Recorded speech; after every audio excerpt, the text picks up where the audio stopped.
নমস্কার বন্ধুরা, আজ নিয়ে এসেছি অন্যরকম একটি কাহিনী। বৃদ্ধা বাবার আশ্রয়। গ্রামের শেষ প্রান্তে একটি পুরনো কাঁচা বাড়ি ছিল। ছনের চাউনি, মাটির দেওয়াল। বাড়িটা একসময় ছিল জমিদার ঘরানার পরিচয়, এখন কেবলই ধ্বংসস্তূপের মতো।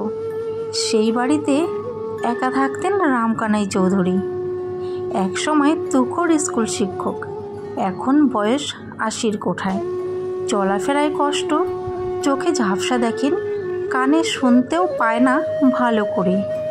৩ ছেলের বাবা রামকানাই, বড় ছেলে বিমল, মাঝারি জ্যোতি আর ছোট ছেলে সুমন।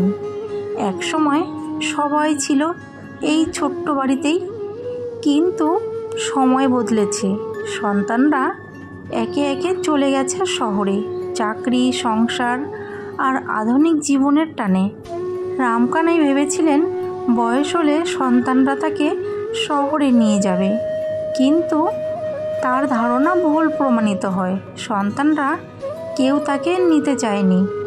বাবা, আপনার জন্য গ্রামে থাকাটা ভালো, এখানকার হাওয়া ভালো, আপনি অভ্যস্ত, বলেছিলেন সুমন। বাবা, আপনি বুঝতেই পারছেন না, শহরের জায়গা কম আর আপনার সেবা যত্ন ঠিকঠাক মতো করতে পারবো না, বলেছিল জ্যোতি।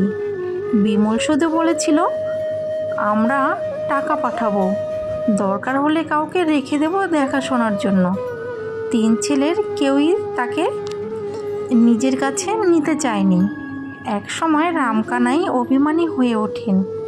বাড়ির আঙিনায় একটা পুরনো আম গাছের নিচে বসে দিনের পর দিন অতিবাহিত করতেন তিনি। তার একমাত্র সঙ্গী ছিল পুষ্পা নামে একটি কুকুর, যেটাকে রাস্তায় পাওয়া গিয়েছিল একদিন। নিঃসঙ্গ জীবন।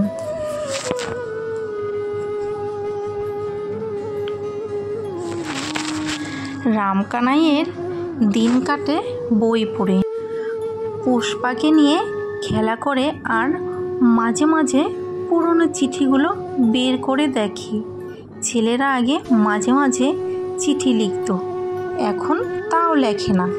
মোবাইল ফোন আছে ঠিকই, কিন্তু তা বেজে ওঠে কেবল মাসের শেষে টাকা পাঠানোর খবর জানাতে। একদিন সন্ধ্যায় হঠাৎ ঝড় শুরু হলো, ছনের চাল উড়ে যেতে লাগলো। বিদ্যুৎ নেই।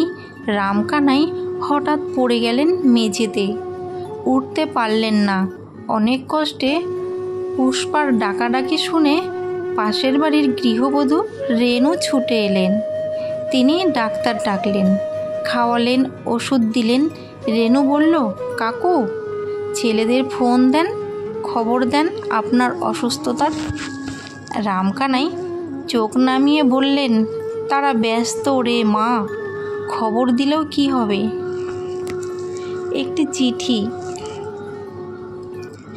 সেই রাতেই রামকানাই একটি চিঠি লেখেন, কিন্তু সেটা ছেলেদের উদ্দেশ্যে নয়, গ্রামের স্কুলের প্রধান শিক্ষক হাবিব স্যারের উদ্দেশ্যে। হরিপ্রসাদ, আমি জানি সময় এসেছে এই পৃথিবী থেকে বিদায় নেওয়ার। আমার বাড়িটা আমি স্কুলের নামে দান করে দিতে চাই। এখানে একটা পাঠাগার হোক, যেখানে গ্রামের ছেলেমেয়েরা এসে বই পড়বে, শেখার সুযোগ পাবে। আমার একটা ইচ্ছে, আমার সংগ্রহ করা বইগুলো কেউ যেন ফেলে না দেয়। আমার মৃত্যুর পরে আমার দেহটা মেডিকেল কলেজে দান করে দিও, যাতে আরও কেউ কিছু শিখতে পারে আমার দেহ থেকে। তোমার রামকানাই স্যার। চোখে জল, মনে অনুশোচনা। কয়েকদিন পর হঠাৎ একদিন গ্রামে 3টি গাড়ি আসে। ছেলেরা এসেছে, খবর পেয়েছে। গ্রামের এক লোক ফোন করে জানিয়েছে তাদের বাবার অবস্থা ভালো নয়। বাড়িতে ঢুকে দেখে তাদের এককালের অহংকার বাবাটি খাটে শুয়ে আছেন। শরীর শুকিয়ে গেছে, চোখে জল। বাবা, আমাদের ভুল হয়ে গেছে, আপনি আমাদের মাপ করে দিন, বলে সুমন। আমরা বুঝতে পারিনি আপনি কতটা একা হয়ে গেছেন, বলল জ্যোতি। বিমল শুধু বলল, আপনি আমাদের দুঃখ দিয়েছিলেন, কিন্তু আজ বুঝেছি আপনি আরও অনেক বেশি কষ্ট পেয়েছিলেন।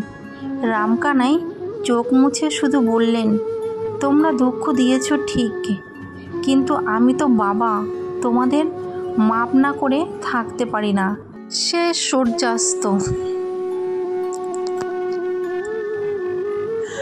আর বেশি দিন বাঁচেননি রামকানাই। ছেলেরা তার শেষ ইচ্ছা পূরণ করেছে। বাড়িটি পাঠাগার হিসেবে গড়ে উঠেছে। নাম রাখা হয়েছে রামকানাই স্মৃতি পাঠাগার। তার দেহ দান করা হয়েছে মেডিকেল কলেজে। গ্রামে এখনও অনেক শিশু সেই পাঠাগারে গিয়ে বই পড়ে, আঁকে, শেখে।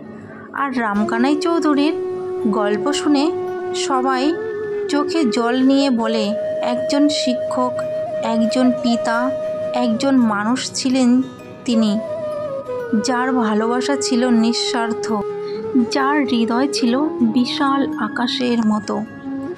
বন্ধুরা, তোমাদের যদি এমন ভিডিও ভালো লাগে তাহলে প্লিজ লাইক, কমেন্ট ও শেয়ার করবে। ইতি সীমা মজুমদার।